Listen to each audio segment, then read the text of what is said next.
지금 우리 한 교수께서 말씀하신 것 중에 불도 꺼. 이 도시 재생하고 이 생업하고를 이 별개로 나눠서 생각하는 것은 잘못된 생각이에요. 도시 재생은 왜 하느냐? 사람들을 방문하게 만드는 거죠. 오게 만들어야 하고, 그리고 와서 돈을 쓰게 만들어야 되는 거죠. 제가 이 도시 재생에 관련돼서 아주 오래전부터 많은 관심을 갖고 있었고, 항상 국회에서도 다른 국회의원들한테도 제가 강조를 했던 얘기는 이 도시 재생이라는 것이 그 지역만이 갖고 있는 정체성에 기반을 해야 된다는 거였습니다. 그러니까 이 나라 저 나라 이곳 저곳의 사례가 여기에서 똑같이 적용되기는 상당히 어렵다는 거죠. 그리고 그렇게 돼서도 안 된다는 겁니다. 이 지역에 맞게 도시 재생이 돼야 돼요. 그리고 도시 재생이라는 얘기도 말이 좀 적절치가 않습니다. 지금 우리 한 교수는 농촌 재생이라는 얘기를 하고요. 제가 요즘에 부쩍 관심을 갖고 있는 것은 항구 재생이에요. 항구. 아니. 목포는 항구다. 왜냐하면 이 항구가 목포 같은 데는 우리나라 최고의 어획량을 갖고 있는 가장 다양한 어종이 잡히는 그런 전통적인 항구인데도 불구하고 지금 거기 시장이나 이 행정하시는 분들이 그 항구를 선착장을 없애고 그 선창을 없애고 거기다 데크를 깔고 관광객이 불놀이하고 불꽃놀이하고 이런 걸 만들겠다는 거예요. 이 사람들은 목포의 장점을 모르는 거죠. 만약에 제가 항구 재생을 한다면 저는 그 아침 새벽에 공판장에서부터 시작해서 밤이면 아주 디자인이 잘 된 또는 아주 옛날 것들을 고쳐서 만든 그런 포장마차들을 100개를 1번부터 100호를 만들어서 여기다가 어종이나 메뉴에 대한 것들을 자기들이 개발을 해서 하라고 하겠습니다. 그래서 밤이면 11시, 10시 말고 11시만 되면 포장마차가 거기서 바로 그날 잡힌 해물로 요리를 한 포장마차를 운영을 할 것 같아요. 오징어 불같이 불을 켜고. 그렇죠? 이것이 목포의 특징 아니겠습니까? 그리고 지금도 제가 이제 이번에 촬영해 와서 유튜브로 작업을 해서 올리려고 그러는데 지금도 그 선창에는 옛날에 창고로 쓰던 것들 공판장으로 이번에 공판장도 그만둬서 딴 데로 옮겨요. 그럼 그 공판장을 밀어버리고 거기다가 아파트 지을 계획을 세우는지 다른 계획을 갖고 있겠죠. 밀면 안 되는 거죠. 우리가 말매 맨날 얘기하면서 이따 제가 말매 사례를 갖고 왔고 제가 다다음 주면은 북유럽부터 시작해서 바다를 낀 스칸디나비아, 룩셈부르크 3국의 항구 재생의 사례를 좀 연구를 하러 가려고 그래요. 자기들이 갖고 있는 장점이 뭔지 몰라요. 옛말에 그런 얘기 있지 않습니까? 내 발 밑에 있는 산사함은 못 알아보고 남의 밭에 도라지를 불어왔다는 거죠. 거기다 데크 깔고 거기다 불꽃놀이 하는 것을 이 사람들이 부러워하고 있는 지금 상황이 제가 보기엔 너무 안타깝죠. 그리고 제가 목포 도시재생의 옛날에 일제강점기에 목조 주택이 여기에 관광의 코어가 될 거다라는 얘기를 했는데 뒤에서는 무슨 얘기를 하냐면 일제 잔재를 지키려고 하는 친일파다 어쩌다. 아니 우리 아버지가 독립운동가인데 어디 저한테 친일파 소리를 붙입니까? 목포를 그렇게 본 이유는 목포의 적산 가옥들이 손을 대지 않은 채로 버려져 있었습니다. 비어있는 집이 40%예요. 왜 그랬는 줄 아세요? 거기가 집안이 약해요. 뻘이에요 원래. 일본 사람들이 그 버려져 있던 뻘에 유달산 저 뒤까지도 다 뻘이에요. 그 버려져 있던 이 뻘로 돼 있기 때문에 목포는 개발이 되질 않았어요. 그리고 아주 고대에 있던 고인돌이 산에서 나왔는데 그거는 덮어버리고 아파트 지려고 그래요.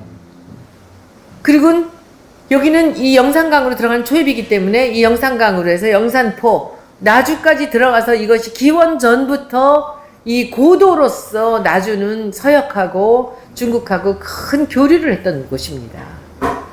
근데 왜 이 목포가 버려졌느냐면, 목포를 주시를 않았냐면 목포가 뻘이기 때문이에요. 목포 일대는 다 뻘입니다. 그래서 그 뻘낙지가 유명하잖아요. 그래서 바지락이 유명하잖아요. 그 안에 먹고 살 게 많은 거예요, 그 안에. 그런데 일본 사람들이 여기 들어와서 우리 이제 나주 평야나 이런 데 쌀이 워낙 좋으니까 한국에, 그리고 여기 면화 공장을 만들어요. 사막도에다가. 왜 사막도에 만들었을까요? 갖고 가기 좋게 하려고. 그래서 이 사람들이 한국에서 수탈을 위해서 자기들이 일본으로 가져가기 가장 좋은 그 교통의 입지가 목포에서 배에다 실으면 이렇게 나가겠다는 거죠. 왜냐면 목포부터 저쪽 부산까지의 그 옛날에 한번 생각을 해보세요. 그 육로가 얼마나 험한지. 그러니까 이 배로 간다라고 생각을 하고 이 뻘을 전부 매립을 합니다. 매립을 해서 그 맨 끝에 기차역에 종점이 있어요. 그리고 거기서 그 물건을 내리면 바로 배에다 실어서 들고 나가는 거죠. 소금과 쌀과 면화를 가져갔다 해서 300의 고장이라고 얘기했다는 거죠. 근데 그 면화의 고장이 사막도인데, 사막도에 이제 면화 다 없어졌는데, 이제 지난번에 시장이 거기다 면을 다시 심었어요. 근데 저도 몰랐었는데, 제가 목포의 조카들한테 증여를 통해서 그 집을 살고 거기서 자기들이 장사를 해서 먹고 살 기반을 만들어준 게 목포 사태의 모두입니다.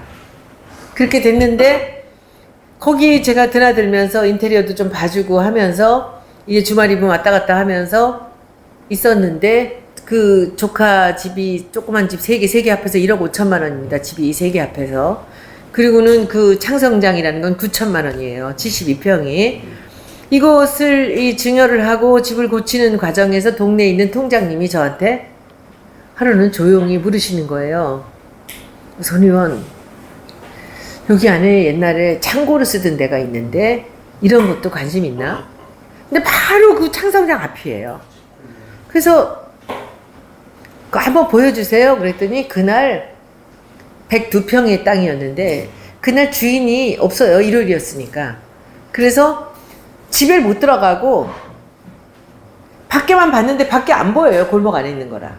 그래서 그 뒤에 책골목으로 들어가서 저한테 이 소개를 한다는 그 창고에 지붕을 본 거예요. 근데 그 지붕 옆에 어마어마한 굴뚝이 있는 거예요. 너무 놀라가지고 제가 보지도 않고 그 102평을 사겠다고 그런 거예요. 102평이 골목 안에 있는 거는 그 당시 평당 사실은 100만 원도 안 됐다고 했는데 제가 다 바가지 써서 저는 그걸 평당 200만 원을 줬어요. 그걸 샀는데 이게 102평이었습니다. 근데 그때 그걸 샀는데 이 굴뚝이 뭐죠? 라고 했더니 그 통장님도 모르겠대요. 근데 내가 여기서 50년을 살았는데 여기가 정미소였는데 정미소에서 저 굴뚝을 썼나? 그리고 올 때마다 문이 닫혀 있어서 그 집을 못 보고 잔금 치르고 나서 그리고 가서 안을 처음 들어가 봤습니다. 그래서 굴뚝이 그 하단부가 어떻게 생겼는지도 나중에 그때 봤고, 근데 벽에 정미소 했던 기록이 있어요. 여기 뭐 얼만큼을 빻는데 얼마고 하는 게 이렇게 붙어 있습니다. 그런데 나중에 목포 대학에 문화재위원이 한 분 계셨는데 그분이 이 굴뚝이 제가 너무 훌륭한 굴뚝이 있다고 했더니 여기 들어와 보셨나 봐요. 제가 없을 때. 보시더니 너무 놀라운 얘기를 저한테 해주더라고요. 이 공장이 우리나라 첫 번째 면실류를 짜던 공장이라네. 그러니까 그 사막도에 면화를 따가지고 일본으로 가져갔는데 나중에 시가 나오잖아요. 근데 그 시에서 기름을 짜는 공장이었던 거죠. 그래서 그 공장이었대요. 그래서 그 어마어마한 굴뚝이 있었던 거죠. 근데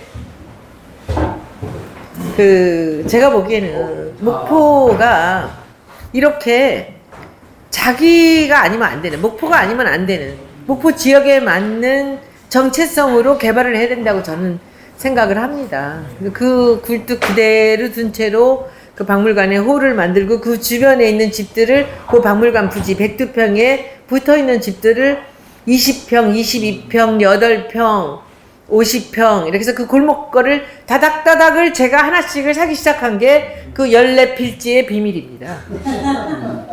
그래서 우리 재단에서 산 모든 그 재산은 다 그 굴뚝이 있는 그 박물관을 하려는 거기에 붙어 있는 데들이에요. 그런데 그 앞에 입구가 확보가 안 됐었죠. 그래서 마지막까지 올해 1월 9일 날 제가 마지막으로 재단에서 산 게 입구를 확보했어요. 드디어. 얼마 준 줄 아세요? 평당 450만 원. 그 오른 것도 모든 걸 산 건 저예요. 바가지 쓴 것도 저고요. 목포의 호구도 저예요. 그러니까 2017년 12월부터 시작해서 지금까지 그 박물관 부지에 관련된 다닥다닥 있는 것들을 사서 여기서 500평만 만들어 놓으면 부분적으로 그 굴뚝이 있는 거기는 홀로 쓰고 거긴 천장이 높고 뭐 지금 가보면 다 비세고 뭐 말이 아닌 곳이죠. 근데 거기는 쓰고 그 굴뚝이 있는 데는 이제 그 뒤에 있는 집들을 또 다닥다닥 20평, 30평짜리 집들을 사서 그 굴뚝 있는 데를 유리로 다 오픈을 시킨다. 뭐 이런 생각을 갖고 있었던 거죠, 저는. 근데 270평에서 끝났어요, 지금. 근데 이제 지금도 계속 그래도 저는 500평을 확보하지 못하면 그 박물관을 만들 수가 없습니다. 그래서 이번에 4개월 만에 처음 내려가서 거기 앞에 있는 집들을 물어봤더니 평당 650만 원 달래요. 근데 결국은 그것도 필요하면 또 저희 재단에서 또 사야 되는 게 아니겠습니까? 그리고 안에 있는 그 200만 원에 산 골목 안에 있는 집들도 지금 말을 안 해요. 오를 때까지 기다리겠다는데 그분들은 저 아니면 그건 안 사요. 안에 걸 누가 사겠습니까? 박물관에 붙었으니까 사는 거지. 이제 그렇게 해서 이제 이런 일들이 있는데 뭐 저는 이미 이것이 문화재 재단이고 우리 재단이 그리고 이게 보통 자산으로 다 해놨기 때문에 못 팔아요. 팔면 그냥 국가 기속입니다. 그래서 그냥 거기 갈 수밖에 없는 그런 상황이죠.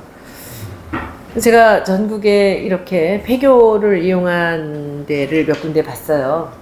사서 한 데도 있었고 이렇게 시에서 사서 빌려줘서 한 데도 있어요. 이거 참 잘해놓은 데는 그 고창에 가보면 거기 그 해리 책마을 예, 거기 좀 아주 꽤 잘해놨고요. 거기도 굉장히 어려워요. 근데 이것을 재생을 하면 어떻게 되냐면 돈이 되게 해야 돼요. 이 돈이 되게 하기 위해서 첫 번째는 뭐냐면 관광객이 오게 만들어야 되거든요. 관광객이 오게 만들려면은 어떻게 와? 어제 왔던 사람들 다 이렇게 썰물같이 쓰러져 나가면 안 돼. 오늘까지 공국수도 여기서 해줘야 되고 오늘까지 자게 만들려면 앞에 캠프장 만들어야 되고 캠핑장 그리고 중요한 것은 숙소가 있어야 돼요. 이 근처에 제가 좀 이따가 이 외국의 사례를 몇 개를 좀 보여드릴게요. 그리고 숙소가 있어서 여기서 머물러서 자게 만들면 자면 너무 자연스럽게 2끼 내지 3끼를 먹게 되거든요. 그렇죠? 그러면 여기서 도시 사람들이 와야 돼. 저는 우리 한 교수랑 여기 있는 제 친구들하고 또 우리 정석원 대표랑 아주 오랫동안 알고 지냈던 우리나라의 그 대표적인 디자이너들이 이제 여기 계십니다. 제가 이분들한테 하고 싶은 말이 있어요.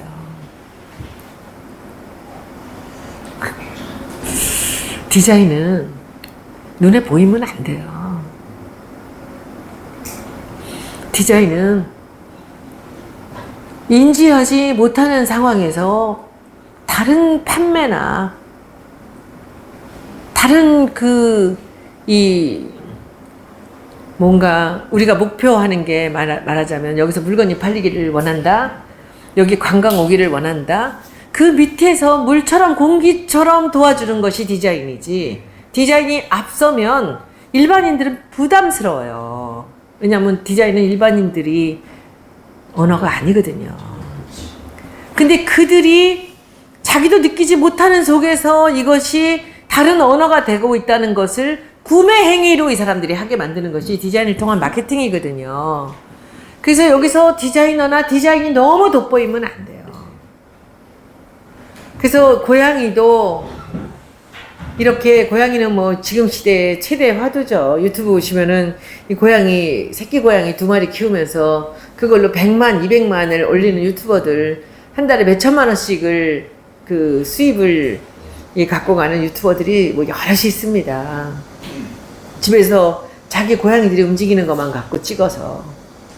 얼마나 고양이를 지금 사람들이 좋아하는지 아실 거예요. 저는 고양이를 아주 오랫동안 키웠고, 그리고 우리 사무실에도 고양이가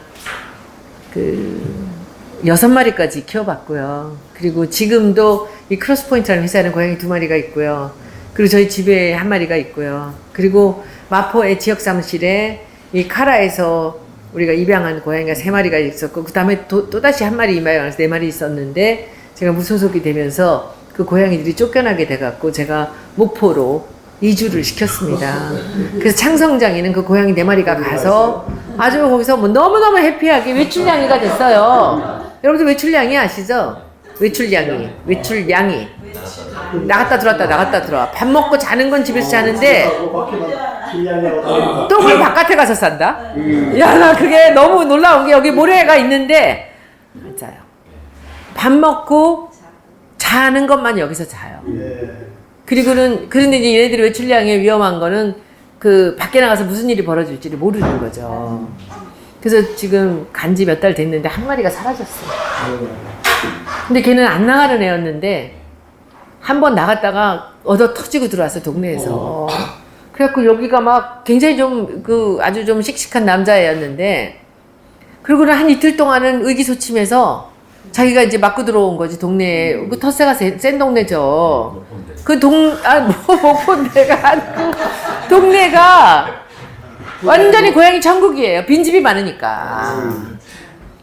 그래서 제 조카도 고양이 2마리 키우면서 외출냥이를 시켰고, 얘네들도 당연히 여기서 이제 외부의 고양이는 못 들어와요. 4마리나 있으니까. 근데 여기 안에 놀더니 하루 나갔다가 터지고 들어와서 한 이틀 있었어요. 그래서 야, 네가 마포에서나 그 사무실 안에서나 큰 소리 치고 살았지, 어디 네가 목포 가서 그냥 깜찍대다가 터진 거지, 얻어 터진 거지. 그리고 자존심도 굉장히 상해하더니 그냥 한참 지냈거든요.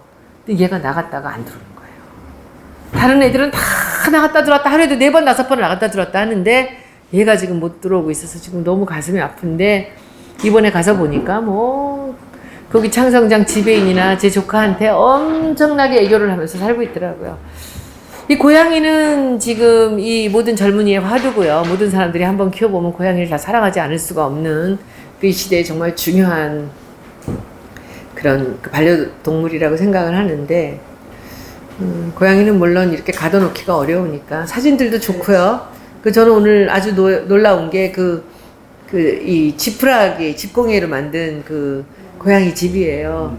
근데 집공예가 그게 고양이 스크래처가 될 수 있다는 게 너무 놀라운 발견이고요. 그래서 제가 좀 아까 말씀드렸죠. 이것을 상품화를 해봐라. 근데 고양이 집을 만들어서 팔면서 10만원 넘으면 팔기 어렵습니다. 예, 그러니까 어떻게 해야 되냐면, 여기서 한 100개를 만드세요. 한꺼번에. 100개를, 한 3가지, 4가지 디자인. 저는 위에 구멍 뚫려 있는 게 좋은 것 같아요. 3가지, 4가지 디자인을 만들어서, 여기서 고양이들이 스크래처를 겸한 집이 있다는 거지. 근데 그거 이름을 제가 하나 만들어 드릴게요. 고양이 집인데 비읍받침 하지 말고 피읍받침 하시라고요. 집. 피읍. 그래서 고양이하고 집자는 한 2배쯤 크게 집. 그런데 그거는 그럼 보는 사람이 그림하고 보면 한순간에 알아요. 이것이 지푸라기 집고양이를 만든 고양이 집이다라고 설명 안 해도 돼. 이것이 디자인의 힘이에요. 그래서 그 로고도 고양이는 그냥 폰트로 해도 돼요. 집은 손으로 써서. 그 집. 디자인까지 다. 예! 이거는 우리 조선이 선생한테 시켜서 디자인 값을 주세요. 디자인 다 했는데 뭐 아니, 그거 다 입으세요. 디자인은 아날로그라. 디자인은 아날로그라. 똑같이 고양이 집이라고 했지만 여기서 10,000가지 로고가 나올 수 있는 거예요. 그 중에서 다시 그 온라인에 올려서 제가 올려드릴게요. 이 유튜브 나가면 그 대신 저는 그 국회의원이라 그런 상업 활동을 하면 안 돼서 제가 디자인을 해서 여러분들한테 그냥 주는 그 공여가 돼. 그래서 안 되고요. 그 다른 사람들은 또 너무 비쌀 것 같아. 우리 조선이 선생이 만들어서 거기 그 한 30만 원만 받고 만들어주세요. 30만 원. 그 정도는 받아야지. 그래서 고양이 집, 고양이 폰트라고 집하고를 여러 가지 만들어서 집은 제가 보기엔 집공예 이걸로 만들면 될 것 같아요. 그래서 그 옆에는 이제 그 고양이가 그 가방 그 집 속에 이렇게 딱 걸치고 있는 게 하나 있었으면 좋겠어요. 그래서 그거는 스크래처, GB 스크래처가 되는 거지. 그쵸? 그렇게 해서 그거는 100개 만들면 그거 우리가 한번 행사해갖고 같이 우리가 온라인에서 팔자고요. 근데 99,000원 했으면 좋겠어요. 10만 원이 넘으면 이 접근이 어려워. 고양이 집이 비싸지가 않거든요. 그쵸? 근데 그것을 99,000원 하면 100개 만들면 얼마죠? 900만 원인가? 990. 990이에요? 99만 원 아니죠? 990만 원. 그러면 990이면 동네에서 같이 재료 만들고 30만 원 디자인 값 주고 할 수 있잖아요. 그렇게 해서 그거를 100개를 우리가 번호를 매겨서 파는 거지. 조금씩 다르게 해도 되고, 똑같은 걸 10개씩 해도 되고, 똑같은 걸 30개씩 해도 돼요. 그래서 우리가 온라인에서 제가 페이스북에 올리고, 제가 유튜브 해가지고, 10개 한정 판매 딱 팔아가지고, 그 지역에, 거기 그 집공이 하시는 분을 쓰면 되잖아요. 그렇게 하자는 거지. 그리고, 그 우리 동네 제가 마포에서 고양이 키우면서 보니까, 고양이들은 새집을 너무 좋아해요. 새집을 좋아하니까, 그 지푸라기 공예를 하는데 여기 어디 칠판이었나? 뒤가 다 칠판입니다. 다. 그러면 여기 백무. 뭐 필요 없어. 구나. 이게 가짜구나 칠판이. 이거 아니다. 제가 거기서 그 아까 집 공예한 그 가방 있죠? 저기 승모. 여기 그 이렇게 들고 다니는 가방 같은 큰 거 하나 있어. 이렇게 가방 있는 거. 그쪽 갖고. 그래서 그 집 공예를 우리가 오늘 왜 또 집에 꽂혀가지고. 근데 그 집 공예를 만든 고양이 집은 정말 굿 아이디어예요. 그래서 그것을 어떻게 하냐면 고양이는 그 새로운 장소의 도전을 너무 좋아하거든요. 그러니까 저 끈이 이렇게 가운데 이렇게 있는데 이것이 가방이라고 여러분들이 느낄 수 있지만 저것을 그냥 두면 고양이 집이 돼요. 근데 그것도 어떻게 두느냐면 고양이들한테 재미를 줘야지. 여러분들 캣타워 아시잖아요. 캣타워에서 옆에서 건너뛰잖아. 요것을 약간 높여서 걸어 놓는 거야. 네. 근데 걸어 놓는데 그러려면 그 끈이 가운데 있잖아요. 약간 뒤로 보내주는 게 좋아요. 약간 뒤로 보내주고, 그리고 얘네들 이걸 살짝 걸어 놓으면 얘네들이 너무 올려 걸면 또 못 들어가거든. 그러니까 여기서 얘네들이 점프를 준비할 수 있는 공간을 만들어 줘야 되거든요. 그래서 여기 낮게 뭐 싱크대 같은 거 옆에다 이렇게 놔두면 얘네들이 펄쩍 뛰어 들어가고 펄쩍 나오거든요. 그런 식으로. 그리고 스크래치 하고. 저는 이게 고양이가 사는 집이 자기들이 스크래처를 겸할 수 있다는 것은 정말로 좋은 것 같아요. 우리는 정말 이런 테이블 같은 거, 좋은 테이블 이런 거에다가 여기를 전부 감아주거든요. 얘네들이 스크래처로 쓰라고. 그럼 그걸 쓰고, 스크래처를 준비를 많이 안 해주면 집을 망쳐놓거든요, 애들이. 그쵸? 이제 그런 식으로 하면 좋을 것 같고. 그래서 고양이도 저렇게 그냥 고양이 캐릭터도 아니요. 이렇게 이만한 바구니 넓은 거. 예. 거길 고양이가 어떻게 들어갑니까? 그래서 그런 식으로 이제 그 고양이들을 그 고양이 집을 만들어서 파는 거죠. 이 지역에서 만드는 걸로. 이게 우리가 해야 될 일이에요. 이 지역에서. 이것이 당진이라는 거지. 그리고 거기도 그런 100개를 이렇게 우리가 팔잖아? 그 다음부터는 여기다 전시해놓고 오는 사람한테도 팔고 또 온라인으로 계속 팔면 되죠. 그리고 이런 걸 해봐야 돼. 그 다음에는 그 고양이가 그 고양이 지푸라기로 만든 집을 활용해서 쓰는 그 동영상이 나와줘야 돼. 그게 나와줘야 돼. 그러니까 이게 모든 마케팅은 연결이 돼야 돼. 이렇게. 그래서 그렇게 해야 된다고 보고요. 그렇게 하고, 그러면 그 고양이 집공예를 갖고, 저도 생각을 못 해봤어요. 제가 이제, 아니야, 나 다 아니야. 뒤에 큰 거. 이렇게 가군이 이렇게 돼. 그런데 뒤치는 그냥 놔둬 보다. 뒤치는 가군이 넓은 거. 놓고 와서 이거 또. 고양이가 들어가. 이제 이따 전 저쪽 가서 다시 하나 찍으려고 그랬는데 제가 유튜브 찍어서 오늘 저녁에 이제 9시에 올릴 거예요. 여러분들 들어오셔서 댓글 달아주시고요. 제가 이쪽으로 붙여주세요. 이게 제가 이걸 보고 너무 놀란 거예요. 이걸 보고 여기다가 이런 거 하나, 이런 거는 싼 거 하나 사다가 놔도 돼요. 만들건 돈 들어가. 이거 99,000원. 100개 만들어야 간단하다. 이거. 이거를 제가 보기에 이 끈을 이렇게 달아도 되지만 이렇게 하면은 벽에다 걸 수가 없거든요. 그리고 얘가 이렇게 움직일 수 있잖아. 근데 이거를 똑같은 거를 여기 뒤에다 달으시라는 얘기죠. 여기 뒤에다가. 그러면 이것을 이렇게 뒤에다 걸면 얘가 이렇게 되잖아요. 이렇게. 그쵸? 그럼 이걸 이렇게 높이 해놓으면은, 높이 하려면 옆에 뭐가 있어야 돼. 그러니까 한 요쯤에 해서 딱 걸어놓으면 들었다 나갔다가 너무 쉬운 거예요. 여기 밑에 먹이도 있고, 그러면 쥐가 이것도 긁을 수도 있다고. 이게 집공의 장점이 뭔지 아세요? 안에서도 긁을 수 있고, 밖에서도 긁을 수가 있어요. 양쪽 다. 그리고 이거 웬만큼 긁어서는 이거 구멍 뚫어질 때까지 나 있으라 그러세요, 그냥. 이 스크래쳐가 굉장히 깊이 파진 않아, 얘들이. 요즘 골판지로도 많이 들어요. 이거 골판지보다 자연 친화적이고 고양이한테도 너무 좋은 거죠. 제가 보기엔 이거는 나중에 세계적인 상품도 될 것 같아. 그리고 요거는 너무 재밌는 게 이게 이제 사실 하려면 조금 더 커도 될 것 같다는 생각이 들어요. 왜냐면 고양이 애들이 요즘엔 크잖아, 많이.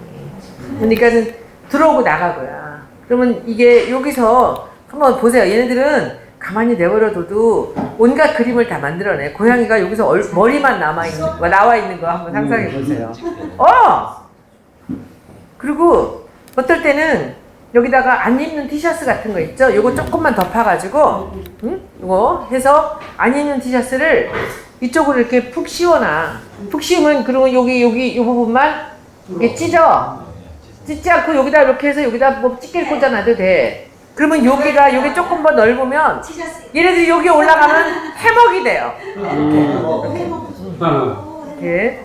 그런 식으로 저는 이건 너무 굿 아이디어예요. 누가 생각했는지. 이것은 이 지역의 이 집과 그리고 고양이와 스크래쳐와 자연 친화적인 이게 되는 거죠. 이거는 하여튼 요거는 그래서 요 위가 없어서 제가 좀 아쉽다는 거죠. 여기는 요 위를 뚫어서 얘네들은 새로운 공간 모험을 되게 좋아해요. 이리저리 다니게 하고. 그리고 이거는 분명히 여러분들이 만들 때는 가방으로 만드셨을 거예요. 이제 장가방이나 이런 걸 했을 텐데 제가 보기에는 이거는 정말 너무 멋진, 이게 이제 보면요, 이게 유리창에다가 이렇게 달아놓으면요, 이것이 테라스가 된다니까. 여기다가 해서 저희는 이거 많이 해봤어요. 우리는 그 박스만 생기면 뚫어가지고 밑뚫고 옆뚫고 해가지고 놔두면 그냥 그 안에서 난리가 나고 놀다 찢어지면 버리고. 그리고 이런 데다가 고양이 4마리 키웠으니까 그러니까 그 사무실이 좁고 그러니까 얘네들을 벽에다가 이렇게 송판을 붙여놓고 그 위에다가 상자떼기를 이렇게 구멍 뚫어갖고 넣어두면 여기 넷이 이렇게 하나씩 나눠가서 살아요. 그러기도 하고. 그래서 여러분들이 요거는 한번 기획하시면 제가 조금 도와드릴 수 있는 게 있으면 도와드리겠습니다. 그렇게 하고, 지역은 그 지역 나름대로의 특색이 나와야 돼요. 저는 서산을 보면서 참 안타깝다고 느꼈던 것이 그 백제 유적이 서산같이 많은 곳이 없어요. 이미 건물이나 이런 것들은 다 사라지고 이 역사의 기록에 남는 건물들이 좀 있는데 다 사라지고 없거든요. 그러나 그 산에 세워놓은 그런 불상 같은 것들은 다 남아있거든요. 미륵불이나. 그리고 지금 백제유적은 미륵사지 같은 데들도 마찬가지로 이제 진짜 흔적만 남아있죠. 지금 여러분들 아세요? 안압지라는 곳이 지금 우리가 가서 보는 안압지가 그게 안압지가 아니에요. 안압지는 통일신라가 삼국을 통일하고 승전탑으로 지은 겁니다. 뭐가 있었는지 우린 몰라요. 근데 기록에 보면 그때 그 사람 통일신라는 기왓장 하나 굽는 제대로 된 사람이 없었다는 거예요. 모두가 다 백제에서 가서 지어준 거예요. 근데 그거 73년도에 박정희 대통령이 거기다가 조선시대 말 것도 아닌 그런 한옥을 지어놓고 사람들은 젊은 친구들이 다 한압지가 그게 한압지라고 생각하잖아요. 한압지는 지금도 그 백제식 이 연못이라고 하는 것이 그것이 그 흔적이 좀 남아있다는 거지 한압지는 한압지가 아니에요. 그런데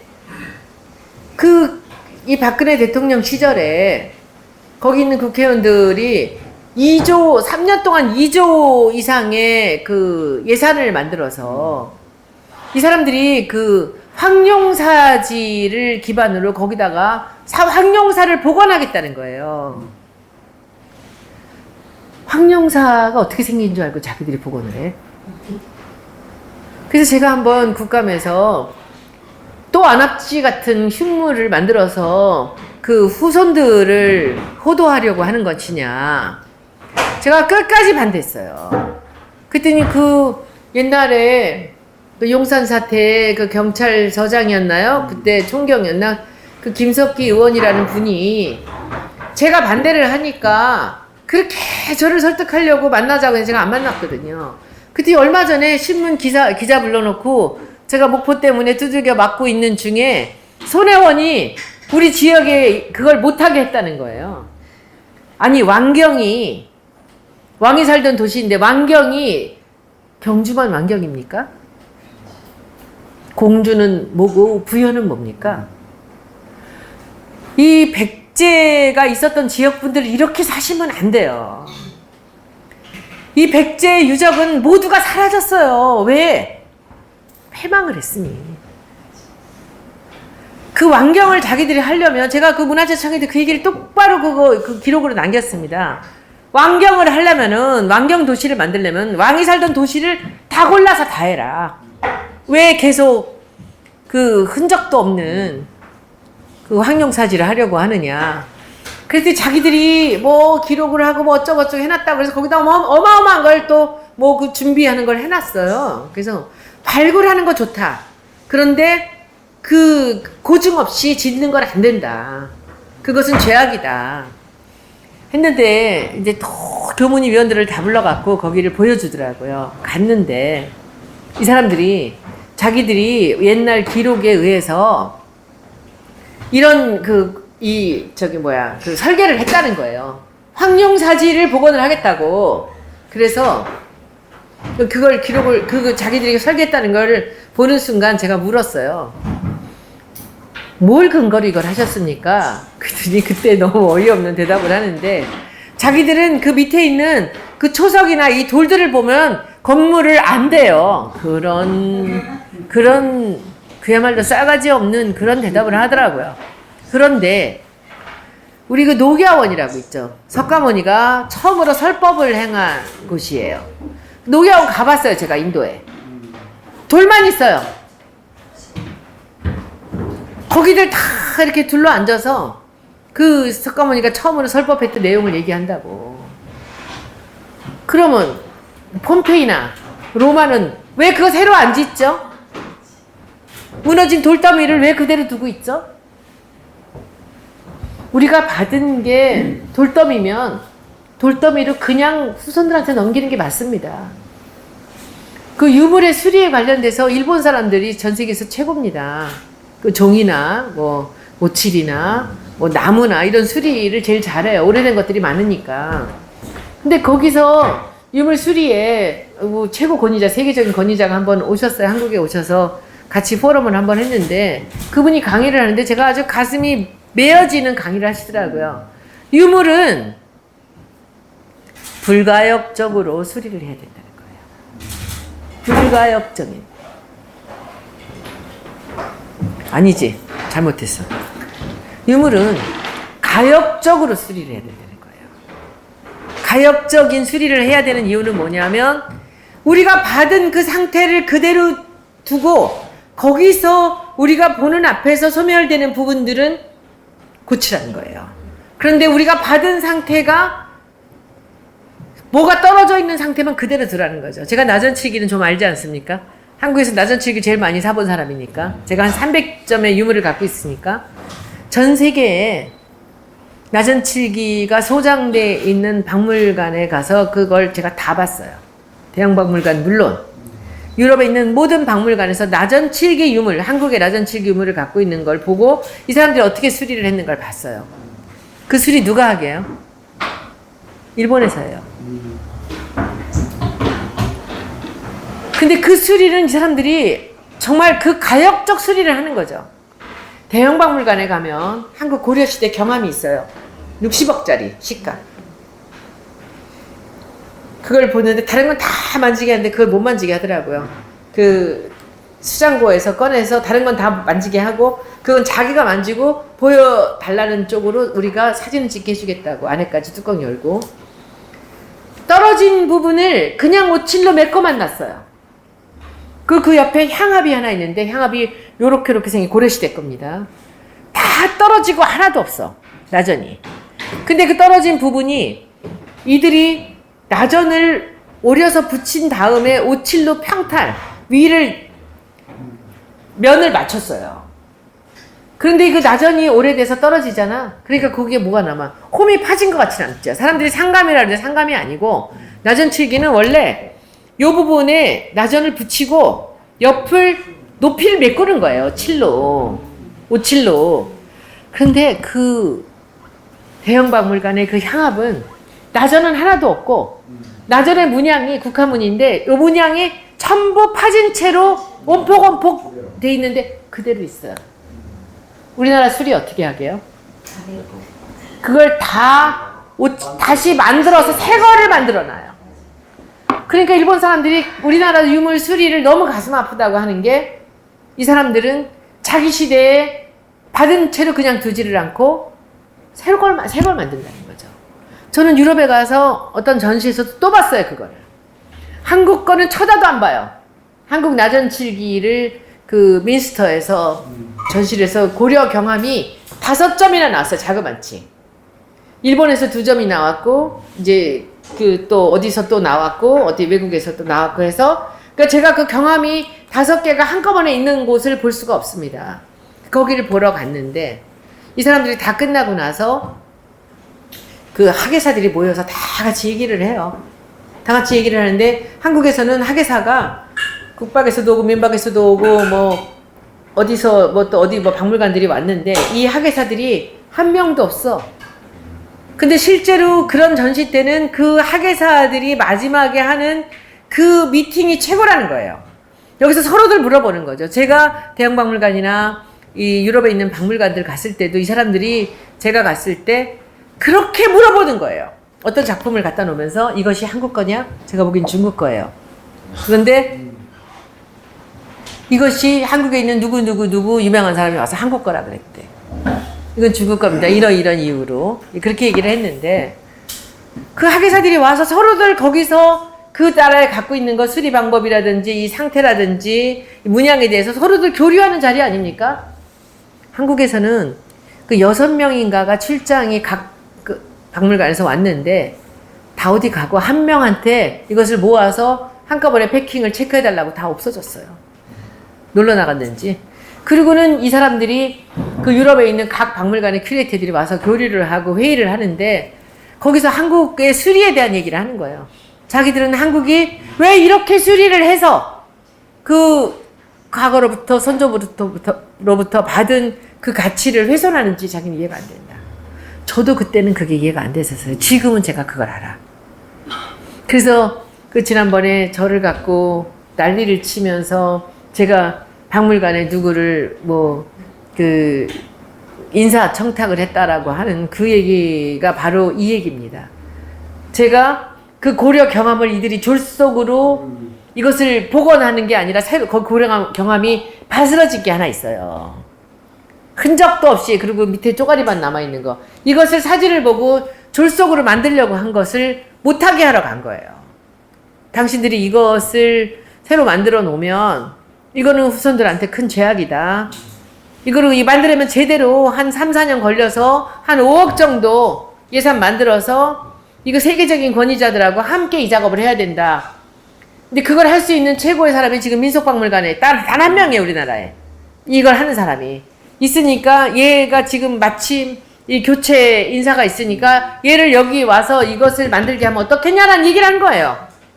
그걸 갖고 저더러 그 돌아가신 아버지 본 적도 없는 아버지하고 제가 친구를 해서 그 아는 사람의 딸을 거기다 인사청탁을 했다는 거죠. 또 이거는 복잡한 얘기니까. 그러니까 우리는 그런 식으로 수리를 하는데 이 서산 지역에 있는 백제의 유적들이 많이 남아 있습니다. 무령왕의 책을 읽어보니까 무령왕이 중국하고 교류를 하기 위해서 서산에 항구를 만들었다는 거예요. 그 이름이 혹시 당진 아닐까요? 안흥왕. 네? 안흥왕. 안흥항이에요. 그 항구는 지금 어떻게 돼 있어요? 그럼 있죠. 배는 거기 배가 들어와요? 어항으로. 조금만 포고. 나중에 한번 가볼게요. 안흥 꽃게장이 거기서 나온 거구나. 그 지역 이름이구나, 안흥. 그게 무령왕이 만들었다라는 거고요. 그래서 그 먼 길 떠나는 사람들 때문에 그렇게 산이나 이런데 이 불상들을 많이 놨다는 거예요. 기도하는, 바다를 저쪽을 바라보면서 있는 그런 얘기들도 많이 있고, 그래도 지금 일단 서산 지역에는 이 석불들이 많이 남아있기 때문에 그거라도 저는 흔적이 된다고 보는데, 우리가 그 무령왕이 발굴이 되지 않았다면 우리가 백제의 그 대단한 금속공예 기술을 알 수 있었겠습니까?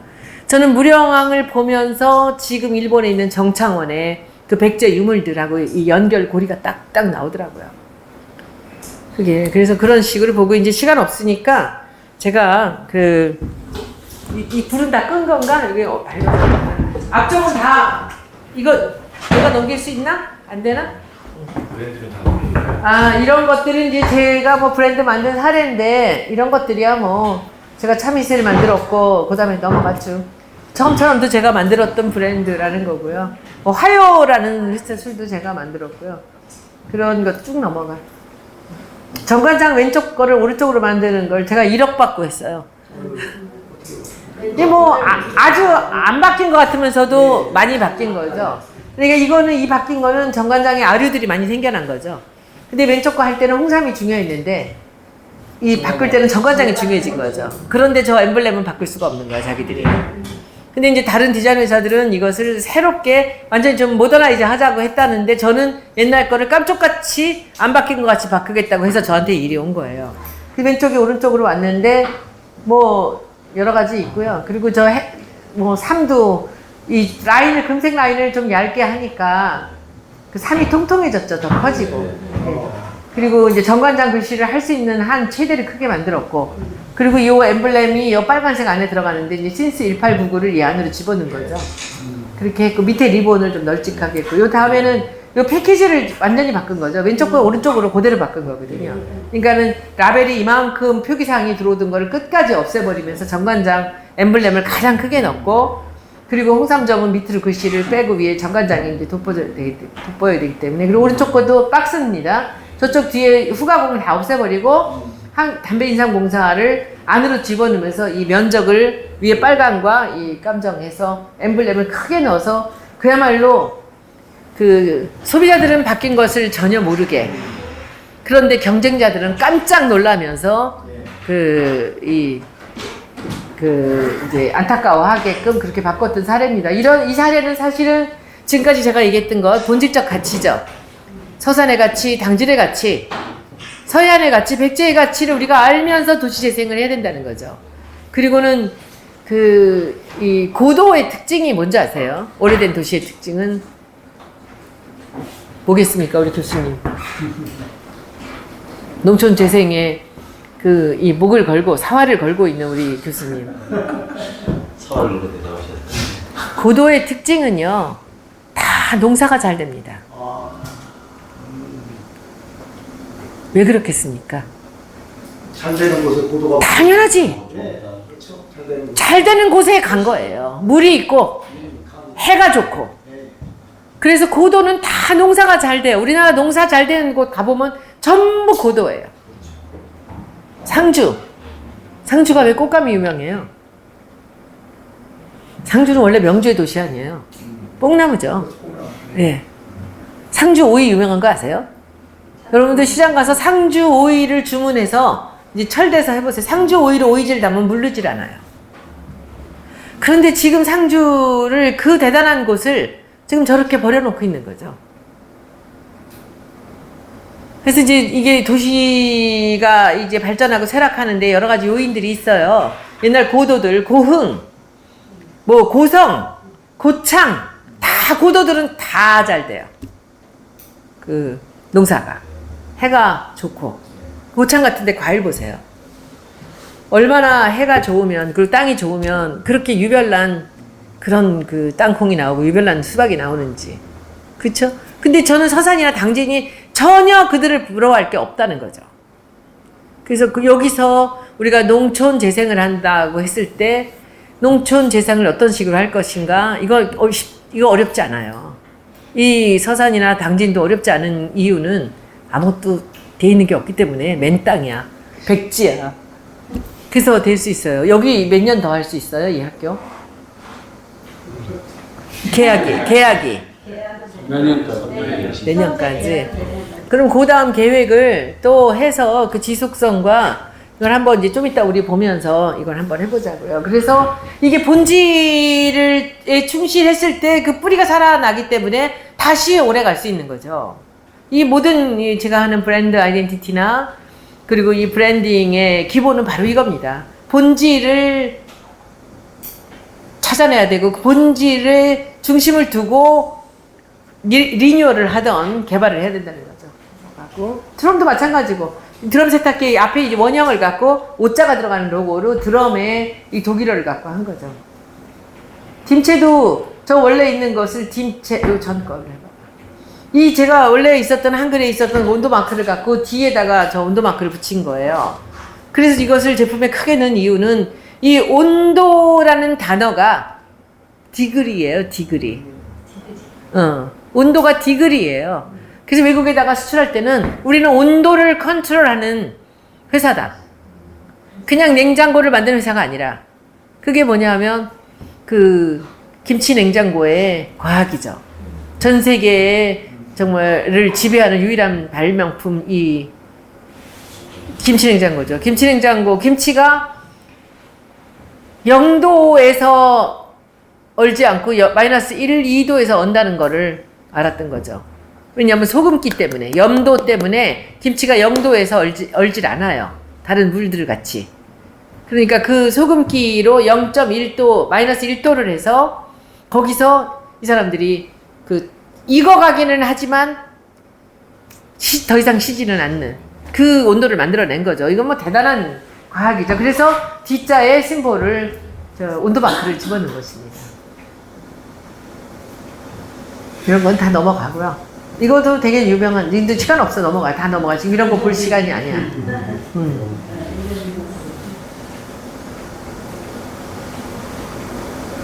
이런 브랜드들을 이제 제가 만들고 했는데 지금 중요한 건 이게 아니에요. 다 넘어가십시다. 지방자치단체 이 통영 로고를 제가 만들었습니다. 이거. 그리고 빗자도 사실 제가 이거 보면서 참 어이없다고 생각하는 게 이건 이제 거의 뭐 저가 지방자치단체는 전부 다 그 입찰 가격 이내로 제가 수의계약으로만 한 거예요. 그 1,880만 원 받고 한 거예요. 1,980만 원, 1,880. 근데 우리가 광주가 둘이 있잖아, 우리나라에. 그렇죠. 빛고울 광주가 있고 너른 광주가 있어요. 넓을 광자 써서 광주가. 이걸 그러면 이쪽 아래쪽에 광주가 얼마나 분합니까? 이 광주가.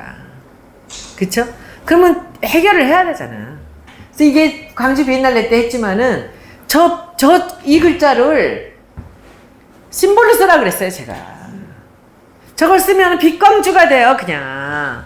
사람들이 광주를 읽더라도 그 빛이라는 게 앞에 있으면 저기 빛자고 빛광자를 갖추는 거거든요. 게다가 저 글씨가 신용복 스님 글씨예요. 제가 선생님한테 빛자고 광자를 묶어서 이렇게 써달라 그랬어요. 그래서 써주신 거예요. 그러면 저것을 뭐 원이나 네모에 넣어가지고 앞에다 광주에 마크를 쓰면 그냥 빛광주가 되면 다른 광주랑 헷갈리지가 않게 되는 거죠. 무슨 말인지 못 알아들어, 그 사람들이. 이런 것들을 했고요. 서천도 600년 뭐 했고요. 이거 뭐 마늘, 의성마늘, 서산마늘이 화내겠네. 그때 제가 요 로고를 만들어줬어요. 의성에다 금쪽을 넣어가지고 했고, 이 엠블렘을 우리 마늘을 지푸라기로 싼 것 같이 제가 이것을 유럽에 나오는 그런 엠블렘 만드는 식으로 이게 금색으로 해줬습니다. 금쪽 마늘. 글씨 제 글씨예요. 그래서 저 의상 마늘이지만 금쪽을 보고, 그리고 저 그림에는 6쪽 나오잖아요, 딱. 6쪽이 아닌 것도 많이 있다잖아요. 8쪽도 있고. 그래서 제가 6쪽을 못하고 금쪽이라는 거를 쓴 거죠. 쪽자를 써서 이름 만들어주고 그렇게 했습니다. 이런 것들을 쭉 했고 넘어가. 아, 잠깐만. 요 전에 거, 목포. 요 전 거. 제가 낭만항구라는 슬로건을 제가 만들어줬거든요. 무료로. 그런데 이제 그 로고, 이 디자인하는 사람은 이것도 이제 입찰 가격 이내로 해서 제가 후배 디자이너를 소개를 했어요. 만드는데 제가 저 목포를, 이 글씨를 만들어줬어요. 이 목포 글씨가 어디서 나왔냐면 목포 가면 성옥박물관이라고 이훈동 선생이 컬렉션 한 것들을 보여주는 박물관이 있습니다. 거기 가면 추사의 작품이 거의 국보급 작품이 2점이 있어요. 근데 그 추사에 두 쪽으로 된 기가 막힌 병풍이 있는데, 가리개가. 이거에서 제가 집자를 한 거예요. 그 디자이너한테 그 사진을 제가 주고 여기저기서 자음 모음을 갖다가 쓰라고 그랬어요. 한자에서 잘라갖고, 추사의 한자를. 그래서 제가 이걸 하면서 뭐라 그랬냐면 이렇게 설명을 해라. 추사가 이 시대에 살아있다면, 그래서 그분이 한글을 쓰신다면 이렇게 쓰지 않았겠느냐. 근데 참 저 목포 분들이 이것을 못 받아가더라고. 그리고는 결정된 게 다음 거예요. 어이가 없지. 그 나중에 제가 그 시장님한테 이걸로 쓰더라도 그 글자를 함께 써라. 시의원들이 반대했대. 아까 제가 말씀드렸죠. 내 발밑에 있는 산삼을 못 알아본다니까. 응? 그리고 남의 밭에 도라지가 부러운 거예요. 아유, 난 이거 보면 속상해가지고 내가. 어쨌든. 여기서부터는 이게 빌바오의 구게나임 미술관을 유치를 하면서 그야말로 게릴라들이 출몰하던 스페인 북부 지역이 완전히 살아납니다. 역사가 없다면 문화와 예술로 만들어갈 수가 있습니다. 도시를. 여기는 구게나임이 유럽에 자기들이 이게 새로운 박물관을 하나 진다고 할 때 스페인 국왕이 이거 로비를 했다는 거예요. 여기다 해달라. 그래서 이 프랭게리의 저는 최고 작품이 여기라고 생각합니다. 직원들을 데리고 제가 이것이 만들어지던 해에 다 같이 여기를 가서 봤어요. 지금은 뭐 그때보다 관광객이 어마어마하게 늘었고, 그 위에 산세바스찬으로 해서 이 주변의 관광객이 다 그냥 완전히 활성화가 됐다는 거예요. 이거 하나로. 이거는 뭐 설명하려면 너무 길고요. 제가 여러분들께 여기 잠깐 요거 좀 봐. 여기 이제 다음 사진. 이 사람하고 비례를 한번 보세요. 이렇게 들어가 보면 마치 미로같이 이렇게 나가요. 들어오는데 이것이 리차드 세라라는 아주 유명한 이 금속으로 하는 이 작업을 하는 사람입니다. 전사진주가. 이게 그리고 전에 거. 이국이 다 전에 사진. 여기 있죠, 여기에 들어있어요. 아래층 1층에. 그러니까 여기는 다시 다른 사진 있나? 요거 아니 밖에서 보는 거잖아요. 여기는 지금 안에가 이렇게 들어와 있고요. 여기가 지금 리차드 세라가 들어있어요. 그리고 여기 보이시는 건 이건 리움에도 있는 그 마망이라는 루이스 브루조 작품이죠. 이게 이쪽에 있는데 다시 이제 아까 가서 리차드 세라를 봐봐. 여기 이 날개예요. 세라 작품을 넣으려고 이거를 이렇게 만들었다는 거예요. 둘이 친구래요. 자기들끼리. 근데 리차드 세라가 지금 뭐 가격으로 말하면 어마어마한 그런 작가입니다. 근데 이 사람이 이렇게 큰 대작이 없어요. 그런데 이게 여기다 어떻게 넣냐면 땅에 심어져 있어요. 이게 사람들이 구겐하임 빌바오를 가봤어도 이걸 모를 거예요. 이게 심어져 있어요. 그리고 이게 보기보다 이쪽이 굉장히 높습니다. 그래서 이쪽은 저쪽 끝부터 이쪽 끝까지 리차드 세라만 있어요, 그냥. 근데 제가 여기를 첫 해에 가고 나서 한 2년 있다가 다시 갔는데 이 작품이 없어진 거예요. 너무 놀라갖고 분명히 땅에 심었다고 그랬고, 그리고 이 프랭게리가 리차드 세라한테 특별 주문을 내서 여기다 이거를 했다고 들었는데 그게 보세요, 얼마나 큰가. 그리고 이게 여기 놓여있기가 막 어려운 정도 막 비틀어지고 이런 걸 다 심었다는 거야, 바닥에 기초를 넣고. 근데 이게 어떻게 없어질 수가 있냐고요. 그런데 또 프랭게리가 오토바이 강이에요. 그 오토바이 중에서 그 BMW 오토바이 엄청나게 속도를 내는 할리 같은 게 아니라 더 속도 내고 죽기도 제일 많이 사람이 타다 죽기도 하는 그 오토바이 광인데 갔더니 오토바이 전시를 하고 있는 거예요. 그래서 이 양쪽에 여기 양쪽에는 오토바이를 탔던 세상의 그 유명인들 사진들이 크게 흑백 사진으로 붙어 있고 여기는 엄청난 오토바이들이 전시가 돼 있는 거예요. 막 2층으로 막 이렇게. 그래서 거기 뭐 몽고메리 크리프트, 무슨 뭐 존 F 케네디 이런 모든 사람들이 다 여기 오토바이를 탔던 사람들이 다 나오는 거예요. 여기 뭐 작가도 있고 누구도 있고 자기도 있어. 그래서 이 프랭게리도 있고 이렇게 있는데, 근데 이걸 보고 오토바이를 잘 보고 나왔는데 나오면서 거기 있는 그 안내에다 물었어요. 저기 리차드 세라 작품 어디 갔느냐고. 근데 그 전시를요 프랭게리가 기획을 했대요. 이것도 기획을 프랭게리가 다 한 거고, 그 오토바이 전시 기획을 프랭게리가 모든 디자인을 다 했대요. 그 사진하고 이걸 다. 그래서 이거 어디 갔냐고 물었더니 그 안내가 웃어요. 그래서 와보셨군요 여기를. 그래. 그래서 오픈하고 바로 와서 봤다고 했더니 그게 어디 갔냐고 물어보는 사람이 처음이래요, 제가. 와본 사람이 아니면 묻질 않는 거예요. 이거를요 덮었어요. 이렇게 덮었어요. 그래서 여기 보면 이쪽을 이렇게 덮어서 이렇게 빈자리는 이렇게 샥 내려. 그래가지고 이거를 메비우스가 띠같이 이렇게 들어와서 이렇게 내려오고 이렇게 들어와서 이렇게 내려오면서 여기다가 오토바이를 다 전시한 거야. 여기 위를 덮고 이런데 다 내리고. 그게 참 인상에 남는 이제 그런 이 빌바오가 우리 위대한 리차드 세라 이 작품들, 어마어마한 그 작품들 있습니다. 다 작품이죠. 이 가나자와 시골 동네, 그 시골 동네에, 근데 시골 동네지만 여긴 금택이라 그래가지고 전 세계의 금박의 70%를 생산하는 곳입니다. 그래서 천황의 모든 이 집기들, 우칠과 이 모든 것들을 공급하는 곳이에요.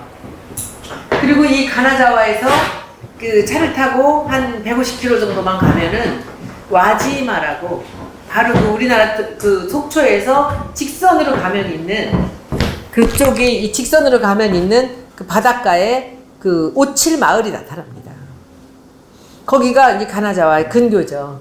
그래서 여기 보면 이 다완 하나에 2,500만 원짜리 다완을 파는 집도 있어요.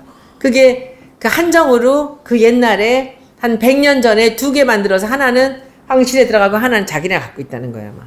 그런 집인데, 그런 동네인데 여기는 아주 오래된 또 정원이 있죠. 그런데, 그리고 뭐 유적들도 많이 있는데 관광객이 모든 유적은요, 한 번 오면 안 와요. 그쵸? 여러분들 스위스 알프스에 인터라켄에 가서 한 번 보면 다음엔 안 가요. 로마 한 번 보면 안 가요, 두 번째는. 예술품은 계속 바뀌어요, 전시장은. 그래서 한 번 가면 또 가는 거야, 두 번째도. 이게 관광객을 유치하는 굉장히 중요한 요인이에요. 한 번 해서 다음엔 내년에 뭐가 있나를 보고 또 와야 되는 거야. 더 많이 와야 되는 거지. 그래서 여기다가 이게 17년 동안을 그 시장을 하시다가 이제 연세가 80대가 되셔서 그만두신 분이 있는데, 이분이 여기 17년 동안 시장을 하시면서 가나자와의 인구를 5만을 늘렸어요. 여기 혹시 시에서 오신 분 계세요? 이 5만의 인구를 늘린다는 게 얼마나 어려운 일인지 아시죠? 근데 당진은 인구가 늘어가고 있다면서요? 예, 요즘 올해 예. 문화문과 과장님 그게 인구가 는다는 것은 잘하고 있는 거예요, 시장을. 목포는 1년이면 1000명에서 1500명이 줄고 있어요. 지난 20년 동안 계속. 순천은 지난번 시장님 4년 동안 9000명이 들었어요. 가나자와 이거 17년 동안 5만 명 늘렸다면 그건 보통 일 아니죠. 지금은 더 늘었을 겁니다. 여기서 외부의 사람들이 그냥 들어와서 살까요? 살만한 건을 만들어줘야 됩니다. 아마도 제가 마지막에 오늘 강의에서 마지막에는 어떻게 당진에서 사람들을 인구를 늘릴 것인가. 그럼 인구를 늘리는 거를 떠나간 아들이 들어오고 딸이 들어오는 게 물론 시작일 수 있습니다. 그렇게 해서 아들, 딸이 들어오게 만들려면 지금 목포가 그런 일이 벌어지고 있는데 뭐죠? 장사가 돼요. 돈을 벌 수 있는 거리가 생긴 거예요. 문 닫았던 집들이 다 문을 열고 식당들이 3배, 4배 매출을 올리고 있어요, 지금. 구도심이. 저 때문에. 저는 가면은 거의 목포 대통령이라고 부르더라고요. 길을 걸을 수가 없어. 제가 4개월 만에 이번에 갔는데 한 발짝, 두 발짝, 세 발짝 걸으면 그때부터 또 같이 사진 찍고. 근데 음식점들도 저 와서 밥 한번 먹어달라고. 안 가죠. 돈 내고 사 먹어야지. 그런데 여기를 그러면 가족이 들어오는 게 첫 번째지만 그 다음 어떻게 해야 돼요? 기획을 해서 사람들이 들어오게 만들어야 돼요. 우리 지금 한 교수가 계속해서 사람들이 들어와서 뭔가를 하게 하려고 뭐 택지도 만들고 좀 더 본격적으로 그건 한 교수 개인이 할 일이 아니라 시에서 해줘야 돼요. 근데 그것도 얼마든지 가능합니다. 여기 이제 아주 뭐 단층이에요. 단층이고 저만 해도 여기를 뭐 10번은 갔어요. 뭐 전시를 보러 가기도 했지만은 사람들을 보여주려고. 21세기 뮤지엄에 들어가면서 관광객이 늘어나기 시작하는데 몇 배, 몇십 배가 늘기 시작하는 거예요. 몇백 배까지 들어갑니다. 그런데 여기는 이미 준비되어 있는 그 옛날 것들이 있잖아. 플러스 21세기 뮤지엄. 아무것도 아니에요. 세지마라는 여자 그 건축가인데 이 사람이 이걸로 그 해에 그 세계적인 건축 상을 받았고요. 근데 이게 보면은 제가 보기에는 건축비도 많이 안 들어서 1층이란 말이에요. 지하 1층에. 그 1층에는 이제 이렇게 이게 퍼머넌트 컬렉션으로는 없어요. 자기 컬렉션은 갖고 있는 게 없고 이렇게 설치해서 갖고 있는 건 있어. 그렇게 해서 이런 것들 이게 여기 이런 애들 위에서는 풀장 같은데 밑에 사람이 있고 밑에서 보면 위에서 보면 위에 사람이 있는 이것도 작가의 작품이에요. 이렇게 갖다가 그냥 만들어서 놓은 작품들은 있어요. 그러나 컬렉션은 없습니다. 그 대신 1년에 몇 번 어마어마한 기획전을 해요. 세계적인 작가들을 불러다가. 한국에서는 제대로 오지도 못한 작품들이 여기는 와서 전시를 해요. 그거 팔러 오는 게 아니고, 누가 사겠습니까, 거기서? 우리는 팔러 오죠. 팔러 오는 게 아니라 시에서 보여주려고 해요. 그리고 시장님은 뭐라 그러냐면, 우리 가나자와 있는 공예인들한테, 그리고 우리 가나자 시민한테 보여주고 싶다는 거예요. 이 다케오 도서관 혹시 아는 분? 가봤어요? 가보셔야지. 50만 원이면 갔다 오는데. 이거 아무것도 아니야, 진짜. 여기 시장이 자기 도서관을, 여기 도서관이 있어, 시립이. 다케오시 인구 5만. 1000년도 넘은 도시예요. 1000년도 넘었는데 여기서 제일 유명한 거는 온천장입니다. 1000년 넘은 온천이 있어요. 물이 엄청 좋고 거기에 작은 도시 5만의 시장이 있는데 자기가 보기에 도서관이 너무 후진 거야. 옛날 도서관 사람도 오지도 않고. 그래서 이 시골의 시장이 서울에 아니 그 도쿄에 가장 잘 나가던 그 책방을 기획해서 대단히 돈을 벌고 이슈가 되고 있는 쯔따야의 회장을 만나러 가요. 그래서 찌따야 거기 책방이야. 그 사람은 비디오 가게를 하던 집 아들인데 이 비디오 가게가 이제 사라진 그런 그 매체가 됐죠. 그러면서 그 천몇 개가 갖고 있던 그 비디오 가게를 자기들이 이것을 체인으로 할 수 있는 길이 없을까 하면서 책방 모두가 다 사양이라고 생각할 때 이 사람은 거기서 이거를 한번 해보겠다 해서 이 사람이 찌따야를 갖고 이제 대단한 성공을 이루죠. 책방으로. 그쵸? 그러니까 그 책방이 찌따야의 성공은 그야말로 스타벅스와 뭐 발세 루이스가 했던 것보다 훨씬 더 성공적인 사람입니다. 그래서 사람들이 책방에 오게 만드는 거죠. 와서 뭘 어떻게 하느냐. 물론 스타벅스하고의 만남도 있고 그렇지만 그래서 이 사람이 찌따야의 회장을 만나서 운영을 해요. 이 도서관을 우리가 리모델링을 해서 찌따야의 운영을 맡기겠다. 한번 해보겠느냐. 찌따야는 이건 적자예요. 그러나 이거로 인해서 찌따야에서 너무나 많은 그 콜을 받고 있는 데다가 지금 여기를 보러 전 세계에서 이 도서관을 보러 와요. 이 도서관을 얼마나 리모델링을 잘했는지 크지도 않아. 우리나라에 있는 아마 당진의 도서관도 이거보다는 클 거예요. 이것을 했는데 여기서 중요한 거는 뭐냐면 도서관은 책을 빌려보거나 책을 보는 곳이잖아요. 근데 그 도서관에 입구에 찌따야의 이제 컨셉팅이지 입구에 1000가지의 잡지를 깔아놔. 그래서 동네에 있는 노인들이 아침밥만 먹으면 여기로 오게 만드는 거야. 와서 뭘 봐? 잡지를 봐.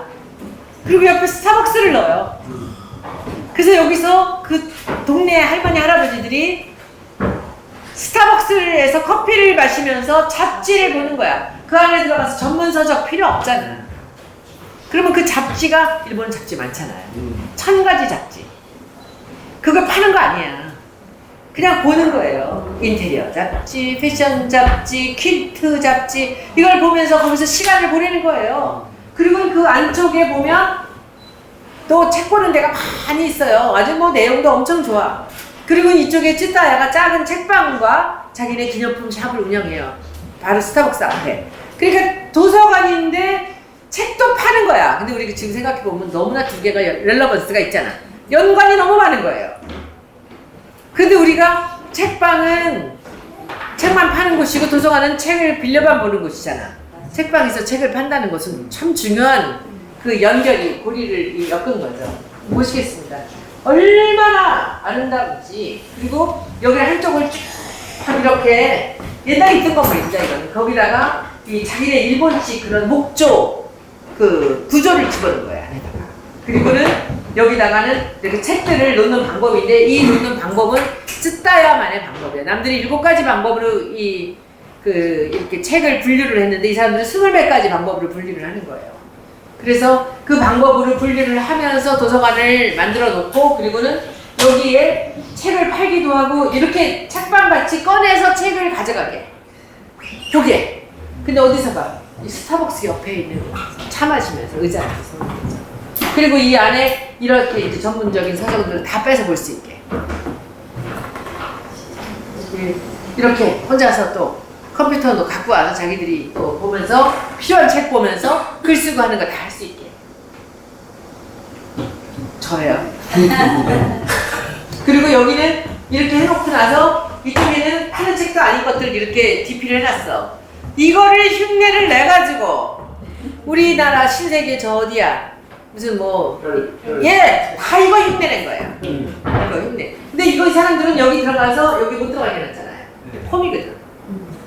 그런데 흉내 내려면 제대로 중요한 걸 흉내내야지. 중요한 걸. 사람들을 책을 보게 만들게 흉내를 내야지. 흉내를 내야지. 이게 가서 보면 그 내공이 말할 수도 없습니다. 스타벅스. 엄청 잘 돼요, 스타벅스는. 그리고 이제 아주 공부하는 사람. 이렇게 밖에도 이거 옛날 구조 그대로 리모델링만 다시 한 거고요. 이게 잘 되니까 옆에다가 아이들 것도 또 만들었어요. 여기 이게 다케오시 고도모 도서관이죠. 그리고 이 옛날 거 애들도 얼마나 잘 해놨는지 몰라. 이게 지방을 만드는 거예요. 만약에 우리 한 교수님이나 이 당진 씨가 뭘 한다면 옛날부터 있던 건물 하나를 딱 찍어가지고 본인이 하려고 하지 말고. 한국에 있는 여기 누가 있는 줄 아세요?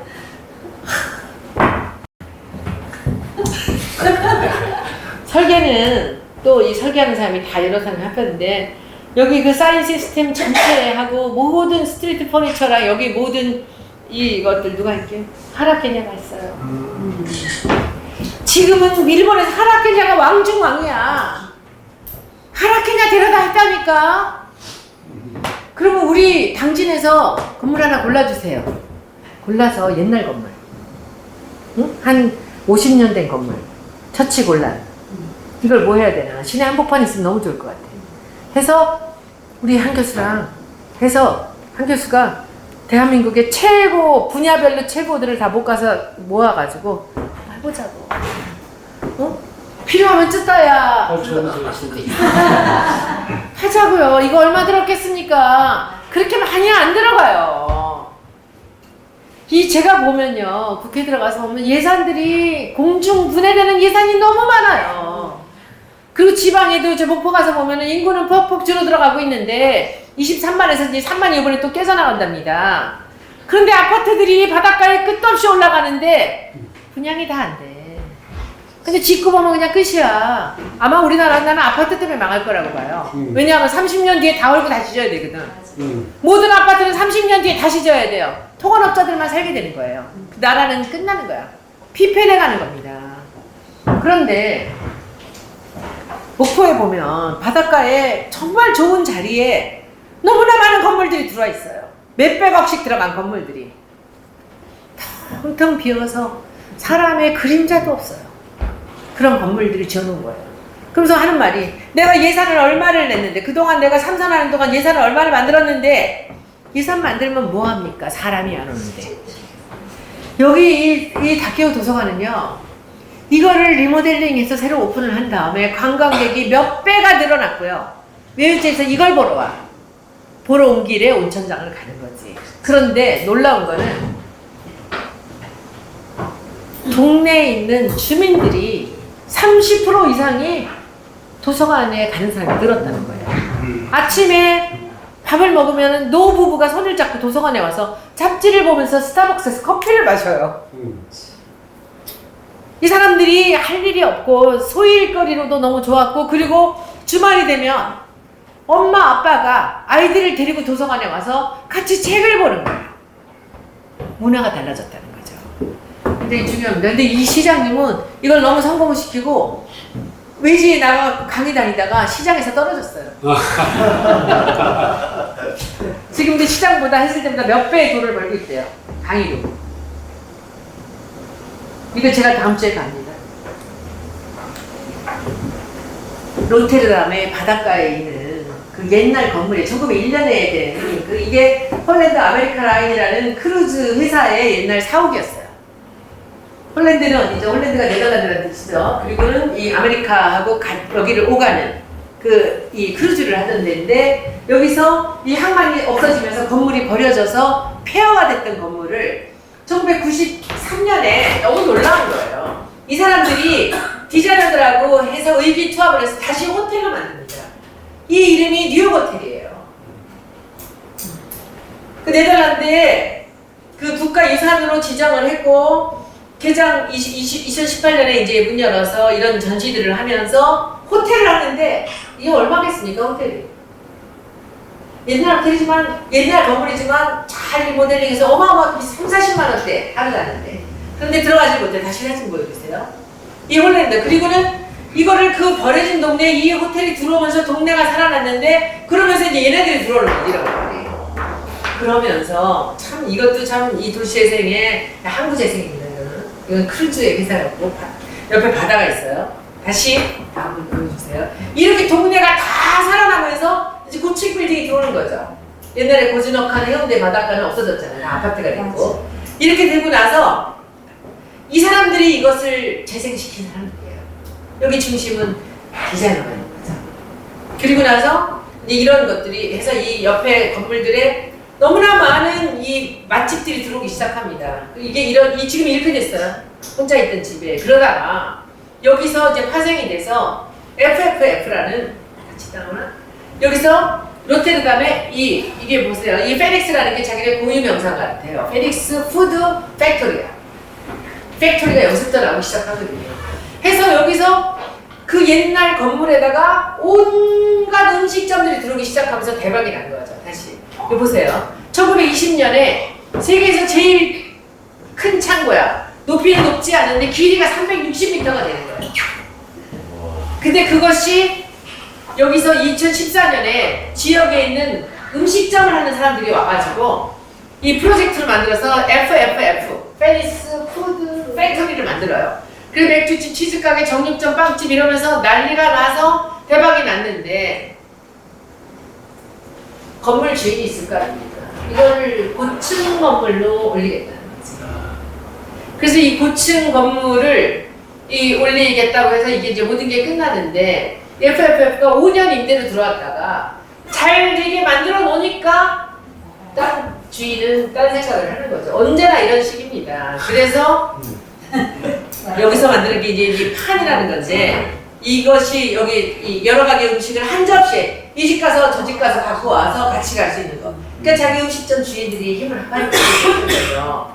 그러니까 이게 이제 이 쫓겨나게 되는데 지금 그러면서도 자기네가 제일 유명한 세 곳 맥주집이랑 빵집, 치즈 가게는 그 새로운 그 집에 뭐 좀 더 싼 가격으로 이제 임대를 준다. 이 값이 비싸서 이제 이 음식점 주인들은 못 들어가요. 이런 일들이 이제 이 FFF입니다. 이게 1928년도고요. 그리고 이제 지금 이 음식점으로 소문났던 곳인데 이 아까 그 뉴욕 호텔이 히트를 하면서 나머지가 따라 들어가면서 사람들이 몰리니까 사람들이 몰려야 음식점이 생겨요. 사람들이 몰려야 기념품 가게가 생기고 사람이 몰려야 호텔이 생깁니다. 그쵸? 그래서 거꾸로 한번 봅시다. 사람을 오게 하려면 숙소를 만들어야 되고 음식점이 있어야 돼요. 기념품 가게도 있어야 되고, 그쵸? 볼만한 게 있어야 되죠. 거꾸로 항상 보시면 됩니다. 이렇게 이 거리가 지금 이런 거리가 됐어요. 제가 다음 주에 여기 가요. 가서 보세요. 그러면 이게 다 그대로 두고 이렇게 가는 거예요. 이런 것들의 시작입니다. 여기가 로테르담. 이거를 지금 헐고 고치는 거를 밑에다가 이렇게 하겠다는 거죠. 이게 지금 여기 이제 얘네들이 이게 3층 넘어. 이들이 또 여기에 그 디자이너들이 건축가들이 함께 항상 건축가들은 일만 하고 돈을 못 벌어. 여기 말매, 유명한 말매 조선소였던 거. 당진에 공장 많던데 버리구간 공장 없어요. 버리구간 공장 없어요. 폐쇄된 거. 그래서 보세요. 이번에 말매도 제가 가요. 이건 너무나 유명한데 조선소가 있었던 곳인데 조선업은 전 세계가 다 조금씩 다 그렇게 됐죠. 그래서 이 친환경 거주단지로 만들면서 이제 이게 2001년도에 이 보라는 건 스페인어로 주거하다 살다라는 그 뜻입니다. 그래서 우리가 뭐 보가 우리가 스칸디나비아 디자인에서 그 보가 많이 나오잖아요. 그래서 그렇게 해서 이제 뜻이고 그래가지고 이 사람들이 만들어서 뭐 여러 가지죠. 거기에 이제 필요한 것들 이제 제가 여기는 자료가 많아요. 인터넷 보셔도 말매를 한번 보시면 그 조선소였던 그 공장 건물들을 갖고 이 사람들이 어떻게 했는가. 제가 왜 이 항구 재생을 지금 공부를 하냐면 목포를 항구 재생을 한번 시켜보려고 생각하고 있습니다. 좀 보세요. 놀랍습니다. 이걸 보세요. 이게 지금 세트장이 아니에요. 이 말매가 동네에 있는 허름한 집들이 전부 이런 식으로 리모델링이 돼서 전부 호텔이 되고 음식점이 되고 뒷골목입니다. 이거는. 이게 있어야 사람들이 와요. 기본적으로 맛집과 멋집이 공존해야 하고 이게 있어야 사람들이 옵니다. 이런 데들을 게스트하우스를 해야 된다고 제가 늘 하는 얘기예요. 그쵸? 그래서 이렇게 해서 여기까지만 이런 것만 봐도 여러분들이 조금 더 괴리가 느껴질 수 있어요. 다음에 좀 더 쉬운 거는 또 보여드리겠습니다. 말매 이걸 드리면 여기 보세요. 잠깐만. 여기 보세요. 옛날 창고들 다 이렇게 고쳐가지고 이 옆에 이렇게 놓는 거예요. 그리고 호텔이고 다 숙소예요. 이런 숙소들 옆에.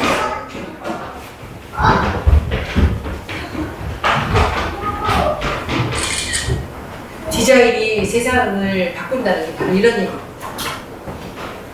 디자인이 사람들을 오게 만들죠.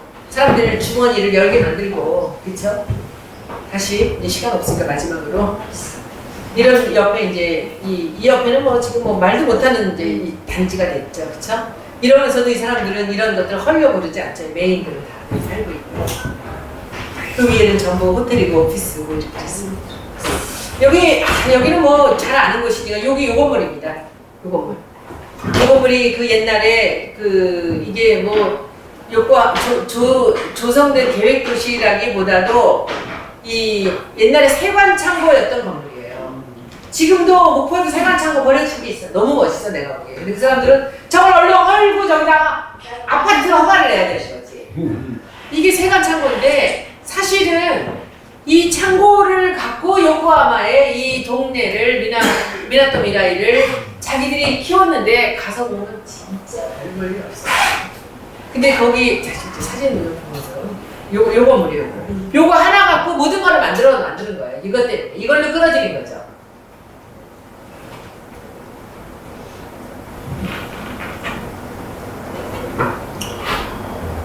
저걸 보러 와서 나머지 여기 요 건물인데 이게 옛날에 세관 창고인데 이 건물은 아마도 이제 여기 디자이너 하시는 분들 많이 가봤겠지만 여기 가보면 되게 놀라운 게 금속 작업들이 굉장히 훌륭해요.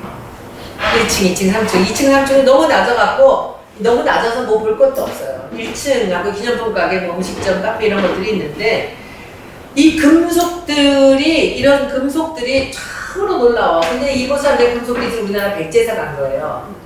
아시죠? 무령왕릉에서 나온 그 금속공예 기술이 이 백제가 망하면서 나라부터 시작해서 이쪽으로 전해드리는 겁니다. 원래가 고구려가 또 금속 기술이 대단했고요. 이게 금속을 참 볼만해요. 유럽풍의 그런 집이죠. 이 옛날 거라는 거. 그걸로 이 사람들이 이걸 보존하면서 가는 겁니다. 이게 이런 금속들 아주 놀라워요. 아마 여기 인테리어 하시는 분들 이런 분들은 여기서 가서 이런 모델들을 한번 보면 우리가 같이 좀 도움받을 게 많이 있을 거라고 봐요.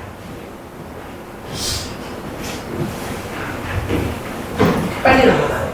빨리 넘어가. 이제 마지막으로 농사를 짓는 분들이 이거 아세요? 이름을 자기들이 마을 통째로 마을이라고 이렇게 얘기를 해요. 사토야마 마르코토 호텔인데 세계 농업 유산으로 등록돼. 혹시 여기 가보신 분 계세요? 계셔야 되는데 이거는 당진시에서 이거는 당진이 가든지 서산이 하든지 여기는 가서 보셔야 돼요. 가서 지역 전체를 하나의 호텔로 운영하는데 농업과 관광이에요. 그리고 동네 주민들이 앞치마를 함께 자기 지역을 홍보하는 걸 입고 농사를 짓고 일을 하고 여기 보세요. 마을 주민 50명이 자발적으로 모임을 만들어서 사업을 지원해요. 인건비를 자기네가 적게 받고 안 받고 그 동네를 위해서 나선 거죠. 동네 노인들이. 그리고 주민들이 생산한 농산물로 밥을 먹고 농사 그리고 화지 종이 일본 종이 만들고 여기서 자전거 타요. 길 만들어갖고 그거 안내해주고 그래서 지금 매달 지금 1000명씩 관광객이 오는데 와서 자고 가요. 마을 통째 호텔. 나중에 한번 우리 시간 되면 한번 가보자고요. 그리고 여기 한번 보시겠습니까? 여기 그림 한번 봐요. 사이클. 응? 너무 재밌지 않아요? 응? 여기는 이게 염소네. 응? 여기 무슨 뭐 젖자고 여기 가게들 있고, 응? 그리고 이 발 마사지도 있네. 그리고 레스토랑 있고요. 그리고 리셉션은 중간에서 여기서 하고 이게 다 전체가 마을이 통째로 호텔이라는 거예요. 제가 보기에는 서산 당진 이쪽은 특히나 우리 한교수 같은 사람이 딱 여기서 자기가 여기 살면서 그 학교를 가운데 다녔잖아요. 이런 사람이 같이 중심으로 사람이 모여야 돼. 아까 막 말메이고 뭐고 다 디자이너가 중심이 돼가지고 건축가랑 와가지고 이 사람들이 주인공이 됐어. 돈을 못 벌었어. 그러나 동네를 살려놓고 우리는 끝나는 건데 우리가 뭐 여기서 영원 살 거지 아니잖아요. 당진 서산을 이렇게 한번 해보자고요. 이거는 이 동네 본질이 뭐죠? 농업이에요. 고도예요. 여기는 다른 데와 달리 농사가 잘 되는 동네예요. 그래서 가능한 겁니다. 가서 가서 보고 제휴를 맺고 해보자고요. 다음 이 집이 이제 여기 안내센터 이쪽 동네 눈이 많이 와가지고 이런 거 뭐 흔히 보는 거죠. 그죠? 이 동네들별로 자기 이름들을 내고 동네 사람 50명만 모이면 되는 거야. 이 타산 따지지 말고 우리가 앞치마 입고 나가는 거지 그냥. 그쵸? 동네에서 안내하고 한 달에 1000명씩만 정말 1박씩 하고 가는 사람들이 여기 오면 매달 1000명만 오겠으니까 우리는 1000명 갖고 만족 못하지. 이 사람들 보세요. 농사가 우리가 살 길이라는 거를 보여주는 거죠. 각자들 다 농사를 짓고 할 말 정말 많은데 더 이상 하나만 더 보여드릴게요. 여기 이 사이클을 난 참 너무 재밌는 것 같아요. 사이클을 만들어서 젊은이들도 오게 만든 거죠. 와서 여기서 밥만 먹고 여기 집에만 있는 거는 재미가 없잖아 농사는. 그리고 여기가 사이클 해서 사이클도 아니야 이런 거 이게 무슨 사이클이야. 네, 자전거 이거 만들어서 사람들한테 이거 빌려서 한 바퀴 다 돌아보고 군데군데 언더박 같은 거 해놓고 뭐 먹을 수 있는 데 해놓고 동네 사람들 다 해놓고. 그럼 제일 먼저 이 동네 이름이 뭐라 그랬죠? 슬로건이 뭐죠? 마을 통째로 호텔이에요. 마을 통째로 호텔. 여기 숙소 없으면요 아무리 해도 소용없어요. 여기 앞에다가 여기라도 텐트라도 치라. 응?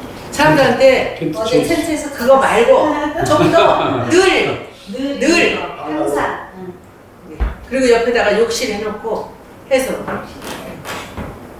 그 몽골 게르가 보면 게르에 다 안에 다 들어있잖아요. 그리고 여기도 보셔야 돼요. 야네단 이건 정말 너무 놀라운 데인데 여기 130가구 300명 거주 야네단 마을이 이 촌장이 아티스트를 유치를 해. 이게 어디든지 시골 마을에 아트가 들어와야 돼. 아트가.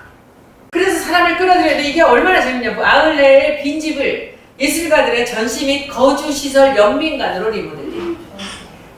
저 예술가가 30년 사는데 아무도 거들떠 안 보는 거지. 응?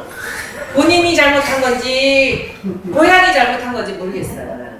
그러면 예술가들의 작품 활동과 동시에 주민들에게 교육도 진행을 해요.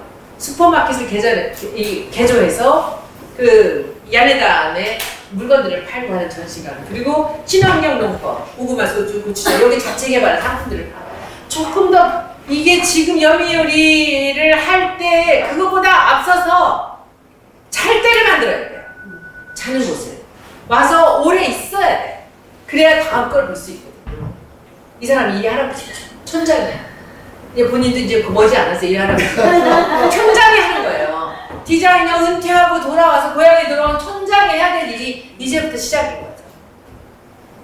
여기다가 그 시골 마을에 아트를 도입을 한 거지. 지금 고양이 같은 거죠. 이게 시작으로 보고 해보세요. 그리고 좀 더 본격적으로 한번 해보시면 할 수 있어요. 제가 보기에 그 야네단이랑 아까 그 통째로 마을은 여러분들 꼭 한번 시에서 같이 여기 작가들 모시고 같이 한번 가서 같이 영감을, 이거 일도 아니죠. 남의 거 보고 하는 거는. 그죠?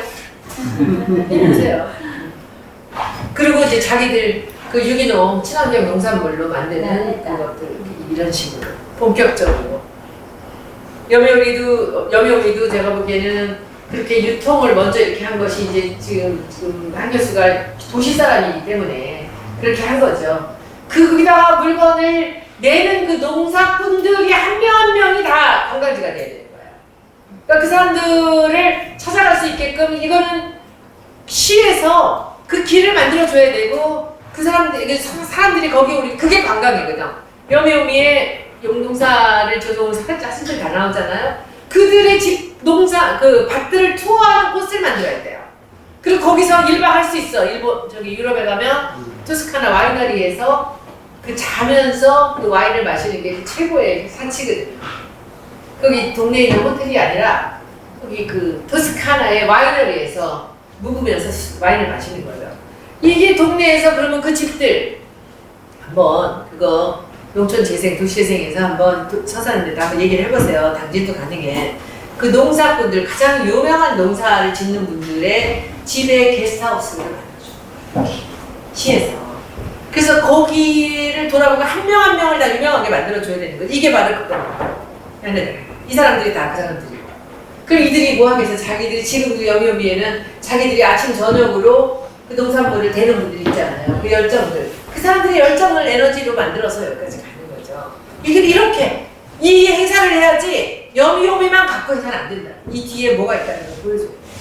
그리고 이제 이런 축제들을 하고요. 이게 저기 상품들. 그래서 여러분들 이 도시를 살리는 방법은 참 많습니다. 참 많은데 이게 누구 한 사람의 개인으로 하다가 저같이 정 맞아서 다 밟히고 말아요. 이게 시와 군 그리고 예술가가 꼭 붙어야 돼요. 같이. 예술가 중에 건축가가 붙어야 되고 디자이너가 붙어야 되고 그리고 어느 만큼의 예산이 주어져야 됩니다. 근데 사실 지금 제가 보여드린 데는 이렇게 지방들은 저는 지역의 예산이 반드시 들어갔을 거라고 봅니다. 아까 가나자와도 마찬가지고 그러나 아까 말매라든지 이런 데들은 어떤 개인들이 시작한 거예요, 먼저. 근데 이렇게 우리 지금 한 교수나 여기 디자이너들이 내초원에 모여서 같이 있잖아요. 이 에너지들을 이 시나 군이나 이 지역에서 이것들을 갖다 써야 돼요. 그리고 이제 거의 은퇴한 이제 노인에 가까워졌기 때문에 돈도 많이 안 들어요. 그리고 우리 한 교수는 아주 독특한 경우인 게 이 대학을 졸업하고 직장을 다니면서부터 지금 30년을 강원대 교수 맞지? 교수를 하면서 출퇴근을 여기서 주말 부부를 하면서 했음에도 불구하고 지금도 이 지역의 뿌리를 놓지 않고 있었잖아요. 그것은 정말 어느 누구도 못하는 거예요. 그렇다고 이 나이나 좀 젊었으면 지역에서 뭐 국회의원들도 한번 하려고 그런다 할 수 있는데 그냥 오로지 디자인 하나만 갖고 이 내촌 포럼 만들어 놓고 하는데 이제는 관에서 답을 주셔야 돼요. 저는 이 당진의 이 지역의 그 국회의원 아주 좋아합니다. 오기구 씨. 아주 훌륭한 사람이에요. 그 사모님. 아 진짜. 저한테 전화 오셨어요. 전화하셔가지고 여기 온다는 얘기를 그 사모님이 직접 이게 훌륭해요. 어제도 오셨어요. 내가 못 가도 당신에도 가서 듣고 와 하는 거지. 굉장히 훌륭해요. 나는 그 지난번에 시장 선거할 때도 제가 그 시장에 가서 봤는데 그 시장 후보도 굉장히 훌륭하시더라고요. 아들, 딸이 와가지고 하는 걸 봤는데 당진은 제가 여기 강의 오기 전에 이제 서산은 제가 좀 아는데 당진은 잘 몰라요. 제 남편이 서산 사람이라고요. 그래서 우리 누님이 큰 누님이 아직도 서산 사시고 조카들 다 살아요 거기. 표가 한 20표가 넘어 서산은. 근데 제가 보면서 당진을 봤어요. 그러니까 서산보다 당진은 이 다른 이 공업시설도 많이 들어있고 회사들도 많이 들어와 있고 그리고 이제 인구가 늘어간다는 게 모처럼 제가 너무 반가웠고요. 그런데 이 상황에서 우리가 여기서 그 서산 이 당진에 이 농업을 갖고 여기를 와서 사람들이 머무르게 만들어야 돼. 그 공장들은 아무 소용 없어요. 공장들은 떠나는 사람들입니다. 주말이면 서울로 가버리는 사람들이에요. 소용없어요. 지역에 와서 자게 만들어야 돼요. 관광객이. 그리고 지역의 정체성을 살려서 관광객을 유치하는 것이 지역의 사람들을 골고루 잘 살게 만드는 길입니다. 그 사람들은 여기서 월급 받아갖고 서울 가서 돈 쓰는 사람들입니다. 여기서 와서 돈을 쓰게 만들어야 돼요. 뭘 사가지고 가게 만들어야 되고. 제가 요즘에 나선칠기를 활성화시키려고 제 전 재산이 들어갔는데 아직도 어림도 없습니다. 근데 이 공예지엄을 하나를 만들어가지고 서울역에서 그나마 한 8년 동안 그 인건비를 겨우 나올 정도로 저는 뭐 1원도 가져간 적이 없어. 돈만 한 30억 들어갔고. 그래서 이제 돌아가는 멋진 공예점을 했는데 쫓겨났어요, 이번에. 뭐 임기가 기한이 끝났다라는 거지만은 뭐 여러 가지 이유가 있겠죠. 전에는 아마도 제 남편이 이름으로 하고 있었지만 제가 있으니까 손을 못 대다가 이제는 동네 북이 되니까 그래도 뭐 기한이 끝났다라는 뭐 적법한 그 형식을 치루었습니다만 근데 제가 이런 식으로 이걸 여태까지 7년을 해왔는데 지금 그만둘 수는 없다 생각을 해서 남편한테 이제 사정을 했죠. 인사동 가야 되겠다. 이제 갈 때는 인사동밖에 없는데 인사동 다 죽어가는데 우리나라 걸로 한국의 공예가 뭐라는 걸 한번 보여줘야 되겠다. 그러니까 처음에는 아주 반대를 하다가 나중에 제가 하도 강력하게 얘기를 하니까 한 3억 5천만 원 들여서 인사동에 이 우리 하이엔드 코리아 가게가 이제 서울역을 끝내고 인사동으로 갔습니다. 갔는데 서울역에는 그래도 경부선 고속 이 KTX 타고 다니는 단골들이 7년 동안 굉장히 많이 생겼어요. 근데 이 사람들 이제 없어지면 여기서 뭘 팔습니까? 그래서 제가 5만 원 이하짜리를 개발을 해야 되겠다 해서 한국에서 나온 텀블러를 갖고, 우리나라 텀블러를 갖고 제가 우리가 갖고 있는 그 분량을 갖고 텀블러 만들어서 27,000원짜리예요. 그래서 요즘에 신안군이나 이제 몇 군데 지방자치단체에서 이거 주문을 했어요. 이게 한 100개씩 주문하면은 제가 공장 가격으로 그냥 만들어서 우리 것들, 거기, 그 지역에 사진을 넣으면 되잖아요. 그래서 제가 이런 것들도 한번 해보고, 도대체가 1년이면은 거의 제가 예산을 보니까 한 80억에서 100억 가까이가 문화상품의 예산으로 나가요. 근데 수십 년이 지나도 한 번도 나아지는 걸 본 적이 없어요. 외국 가려면 사갈 게 없어요. 이번에 제가 유럽으로 항구 재생 보러 가면서 이것만 저는 이런 종류들만 이제 우리 운양이 우리 거니까. 뉴욕 가면 자기네 그 엠파이어 스테이트 빌딩 있잖아요, 여기. 그럼 우리 거 제대로만 하면 되잖아, 이거. 그러면 팔 수 있지 않겠습니까? 그래서 이제 하려고 그러는데, 사가지고 할 걸 만들어야 돼요. 사가지고 할 물건에서는 공산품과 식품과, 그죠? 무슨 공예품들이 같이 들어가 있어야 돼요. 그럼 이것도 당진에서 예산을 주셔야 돼요. 아까 제가 그랬잖아요. 이거 하나당 99,000원에 팔아야 된다. 근데 이거 99,000원에 팔기 좀 어려울 수도 있어요. 100개 만들자. 만들려면 돈이 없잖아요. 그럼 나중에 만들어서 갚더라도 시에서 한 1,000만 원만 주시면 이거 하잖아요. 그쵸? 그럼 1,000만 원만 주시면 이거 200개 만들 거야. 100개 만들 계획을 200개 만들어서 그 1,000만 원으로 기본적인 인건비랑 이런 거 하고, 그 다음에는 요거 뭐 어디 조그만 매장이라도 하나 만들고 온라인으로 뭘 하는데 또 한 1,000만 원 쓰면 되니까 팔아서 1,000만 원 쓰고, 그죠? 그러니까 이게 항상 제가 말씀이 만드는 자들과 그리고 행정과 이 정부에서 들어가는데, 요 정도면 전 충분히 한 1,000만 원 정도는 이거는 지원을, 아마 저는 시장님이나 의원님이 시장님한테 얘기하시면 1,000만 원 정도 받을 것 같아요. 그래서 이거 한번 집 공예를 갖고 고양이 집, 고양이 집, 피읍받침 집 해서 피읍받침 해서 이거는 저는 당진의 명물로 한번 만들어서 요거 만든 사람 이름도 넣어가지고 한번 해보세요. 이거는 이 사람들의 기술이 없으면 안 되는 거고 이 재료가 없으면 안 되잖아요. 그쵸? 저는 아주 이 당진에서 오늘 이 고양이 집이 제가 보기에 대박입니다. 한 5가지 만들어가지고 해서 이것도 한정판으로 힘들어서 못한다 그래, 만드는 사람. 그래서 한정으로 이 100개 누가 막 주문 오잖아. 그러면 이제 나중에 나올 때 봐라. 그래서 우리 여미오미에서도 좀 팔아주시고, 여미오미에 이거 몇 개 갖다 놓을 테니까 자기도 팔고, 그리고 이제 이 동네에 관광 자원을 이용해서 뭐 해미 읍성도 나오고, 그 사진 여기 들어가면 이 동네 게 되는 거잖아요. 당진도 마찬가지로. 그죠? 그래서 그렇게 해서 여러분들이 오늘 이렇게 막 정신없이 그냥 A부터 G까지 왔다 갔다 했는데, 기본은 본질에 입각한 도시 재생을 하자는 거죠. 그리고 당진도 이 백제 흔적들을 이 돌무더기라도 꼭 찾아서 그것을 오면 뭔가 보고 싶어 하거든요. 여미리도 가보니까 그야말로 그 햇빛이나 동네 지형이나 이렇게 보면 옛날 동네인데 옛날에 흔적은 없어요. 그럼 여러분들이 만들어야지. 응? 아까 그 말매같이 뒷골목에 그림 같은 집들 만들어서 분양을 하든지 숙소를 하든지 게스트하우스를 하든지 음식점을 하든지 사람을 오게 만들려면 잘자리를 만들어야 됩니다. 그렇죠? 그리고 이제 또 하나는 이 은퇴하신 분들이나 이런 분들이 여기 내려와서 살게끔, 여기 1시간밖에 안 돼서 너무 좋아요. 이 서산보다 더 가깝더라고. 그죠? 그래서 네, 여기 내려와서 그야말로 뭐 병원이나 다니고 이럴 때 아니면 여기 내려와서 간단한 동사를 지면서 지낼 수 있는 그런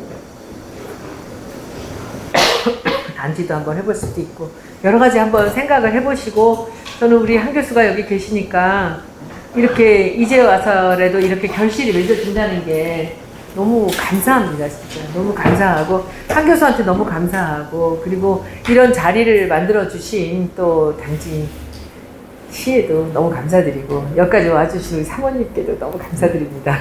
그래서 나중에 정말 더 좋은 모습으로 좀 더 많은 사람들이 바글바글 오는 곳으로 만들어서 이 당진이 또 다른 그 도시로 그 농업 재생으로 그리고 이 항구 재생으로도 한번 만들어질 수 있었으면 좋겠습니다. 오늘 강의 여기서 마치겠습니다. 고맙습니다.